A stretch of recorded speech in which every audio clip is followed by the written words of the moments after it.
अंदर की बात समझो। जैसे जैसे दुख प्रतिकूलता होती वैसे वैसे आध्यात्मिक अनुभूतियों की तरफ आगे बढ़ता है भक्त। दूसरे लोग देखते हैं कि उसे बड़ा संकट है, विपत्ति है, दुख है, लेकिन उसकी अनुभूतियों को नहीं, वो भगवान प्रदत्त है।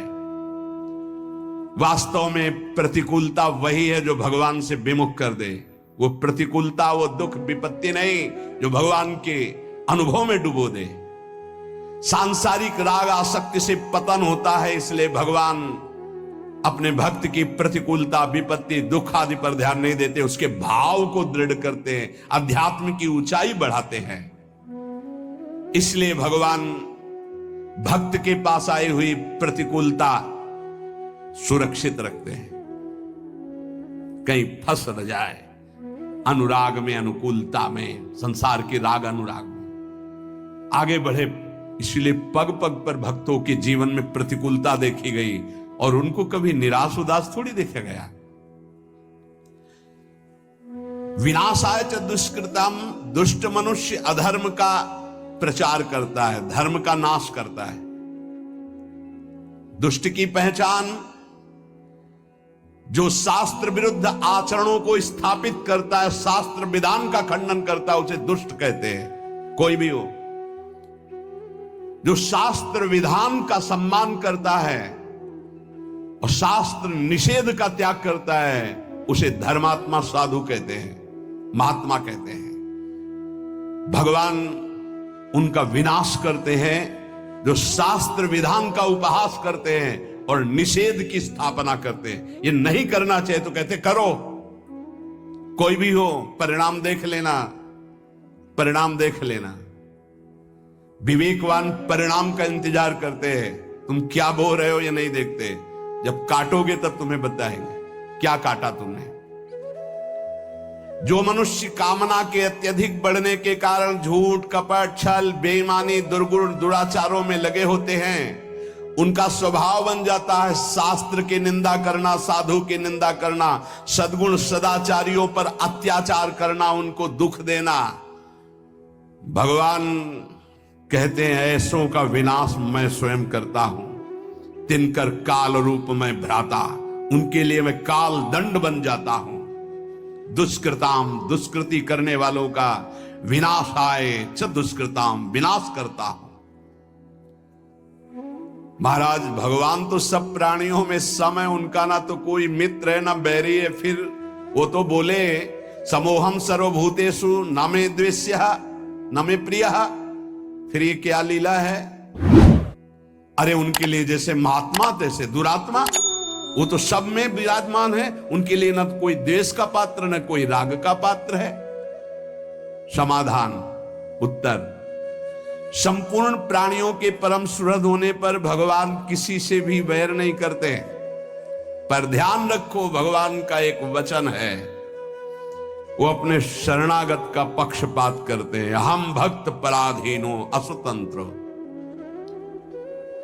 जो भगवान के भक्त से वैर कर लेता है, भगवान उससे वैर कर लेते हैं।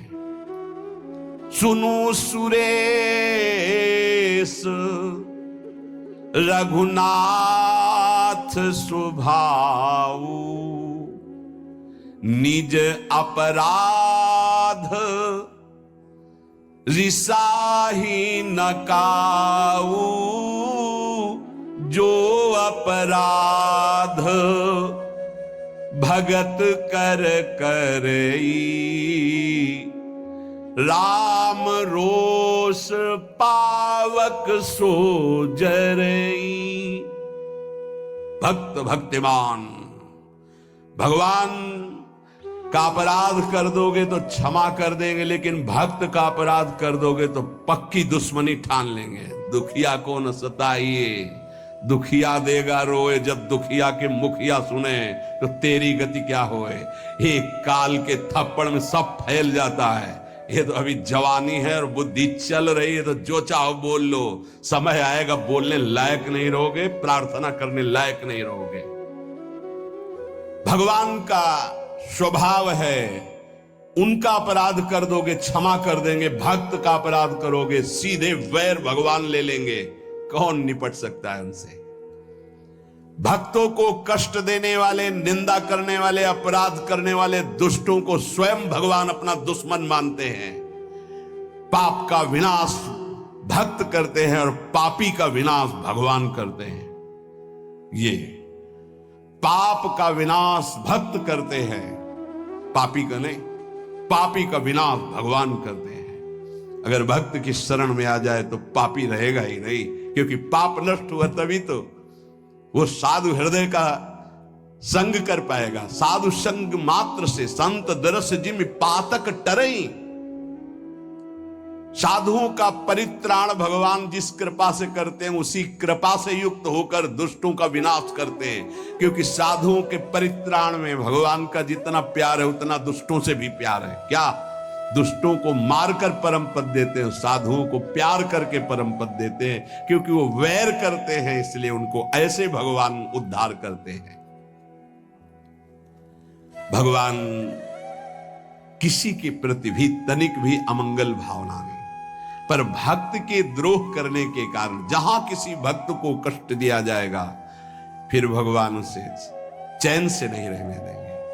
समय पर होता है, ये तत्काल थोड़ी होता है कि तत्काल तुम्हें देंगे। गंगा किनारे एक परम महामहिम स्थान है, पूज्य स्वामी श्री आत्मा प्रकाश जी महाराज बहुत ही महान तपस्वी, भजनानंदी, अखंड ब्रह्मचारी, ढूढ़ी घाट हम लोगों ने दर्शन किए। अस्थिमात्र हुए रहे शरीर और तेजो में, ऐसा लगता भुवन भास्कर रामबाग से निकल रहे। इतना देखो तो तेजो में, नीचे का देखो तो अस्थिमात्र हुए रहे शरीरा, लंगोटी जरा सा चला ऐसा। हनुमान जी महाराज विराजमान हैं। जब वो रामायण की चौपाई बोलते थे तो ऐसा लगता था ब्रह्मलोक से आवाज निकल रही, परम पवित्र। तो रात्रि में कुछ चोर आए, क्योंकि सोने का छत्र ये सब हनुमान जी महाराज का, बहुत सी ऐसी आभूषण सामग्रियां थी। स्वामी जी को पीटा डंडों से, तो अस्थि मात्र हुए रहे शरीर। बड़े बड़े कानपुर के अधिकारी जन प्राण समर्पित करने वाले थे, बहुत उनका प्रभाव था। जैसे वो उनका व्यवहार गांव की भाषा थी, उरे कलेक्टर, ऐसी बात, उरे कलेक्टर, रोड बन जाएगा, करे ये वाला बन जाएगा, हाँ सरकार बन, ये बनवा दे, ऐसे गांव की बात, बिल्कुल सरल स्वभाव, न मन को टिलाई, परमहंस। सुबह जे ही पता चला स्वामी जी को, मैं पूरा का पूरा अलग अलग बड़े बड़े सब ऑफिसर लोग, स्वामी जी बस आप इशारा भर कर दो। स्वामी जी जानते थे, त्रिका लग गए थे, और उनका नहीं, किसी ने नहीं मारा है। ये देखो आपको इतनी चोट लगी। बोले हमारे कर्म का फल हनुमान जी ने दिया, कोई कर्म। बोले स्वामी जी ये सब बातें बाद में हम सुनेंगे, आप थोड़ा। बोले हम जानते ही नहीं। तो जानते हो, कुछ महीने बाद उन लोगों की जो दुर्दशा हुई कि चिल्ला चिल्ला के कह रहे थे कि हमने स्वामी जी को मारा, हमने ये सामग्री लूटी, हमने अमुक जगह बेचा, स्वामी जी से कह दो मुझे क्षमा कह दें। चिल्ला चिल्ला के वो विध्वंस लीला हनुमान जी ने शुरू की, चिल्ला चिल्ला के अपने आप बोलने लगे। अगर साधु मौन हो जाए तो भगवान के हृदय में आग पैदा हो जाएगी, और वो उसको ये कृपा मनाओ कि साधु सभा में गाली दे दे, दंड दे दे तो बच जाओगे। नहीं, मालिक अगर स्वयं में दुश्मनी ले ले तो निर्वाह करना मुश्किल हो जाएगा। भगवान का बहुत करुणामय स्वभाव है, पर जब उनके लाडले भक्त को कोई सताता है तो फिर राम रोष पावक सो जरई। धर्म संस्थापनार्थाय संभवामि युगे युगे। भगवान धर्म की स्थापना, भगवान धर्म को साक्षात धर्म स्वरूप है। इसीलिए अगर चैन से रहना, शांति प्राप्त करना है, मंगल मोद सुख प्राप्त करना, धर्म का मार्ग खोजो। धर्म किसे कहते हैं, उसके अनुसार चलो। परम धर्म का मार्ग स्वीकार करो। धर्म का आश्रय लेना ही भगवान का उद्देश्य है। संस्थापना करने के लिए भगवान आचार्य गुरुदेव के रूप में प्रकाशित करते हैं। जब उसकी हानि होती है तब पुनः प्रकट होते हैं, विनाश लीला करते हैं, फिर धर्म स्थापना करते हैं। संभवाम युगे युगे, आवश्यकता पड़ने पर प्रत्येक युग में कई बार अवतार ले लेते हैं। एक युग में जितनी बार जरूरत पड़ती उतनी बार, कभी कारक पुरुषों के रूप में, कभी संत महात्माओं के हृदय के रूप में। किसी भी संत के हृदय में बैठ गए, भारी प्रकाश, भारी प्रचार, वो भगवान कर रहे हैं। भगवान कभी नैमित्तिक अवतार, कभी अंश अवतार, कभी कला अवतार, विविध अवतारों के रूप में, लेकिन संत महात्माओं का यह नित्य अवतार है।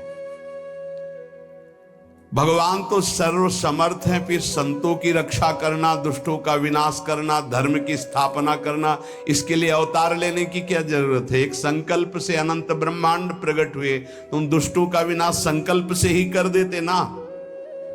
समाधान, भगवान अवतार के बिना ये सब कुछ एक क्षण में पलक झपकते कर सकते हैं।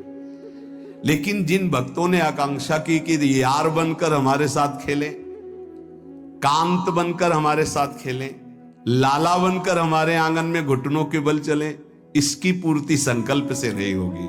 इसके लिए तो अवतार लेना पड़ेगा। विशेष कृपा करने के लिए, अपने भक्तों को सुख पहुंचाने के लिए भावानुसार भगवान अवतार धारण करते हैं।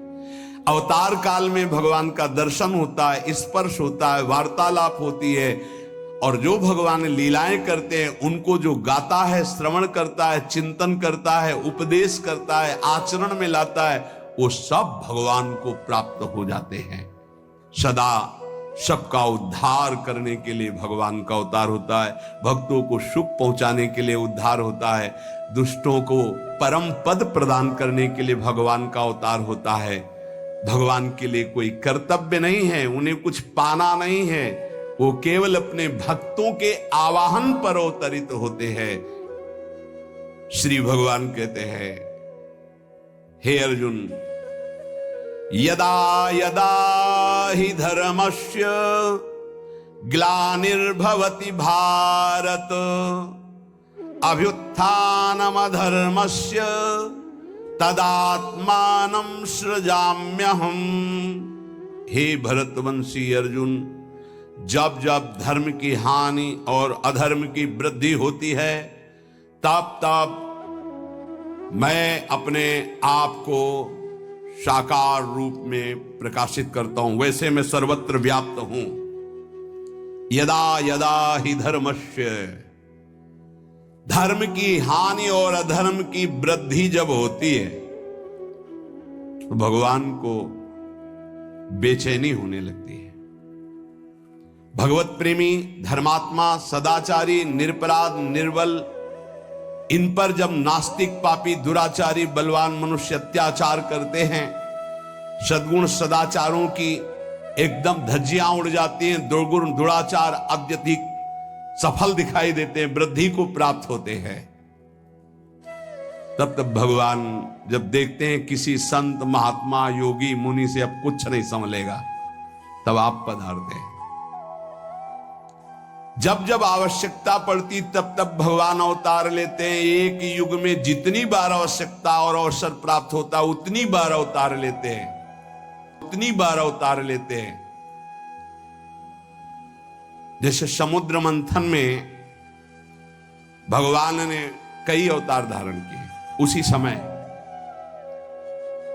अजित रूप से देवताओं के साथ मिलकर समुद्र मंथन कर रहे हैं, कक्षप रूप से मंदराचल को नीचे धारण किए हुए, शास्त्रावाहु हजारों भुजाएं से ऊपर पकड़े हुए हैं, अमृत लेकर के धन्वंतरी रूप में प्रकट होते हैं।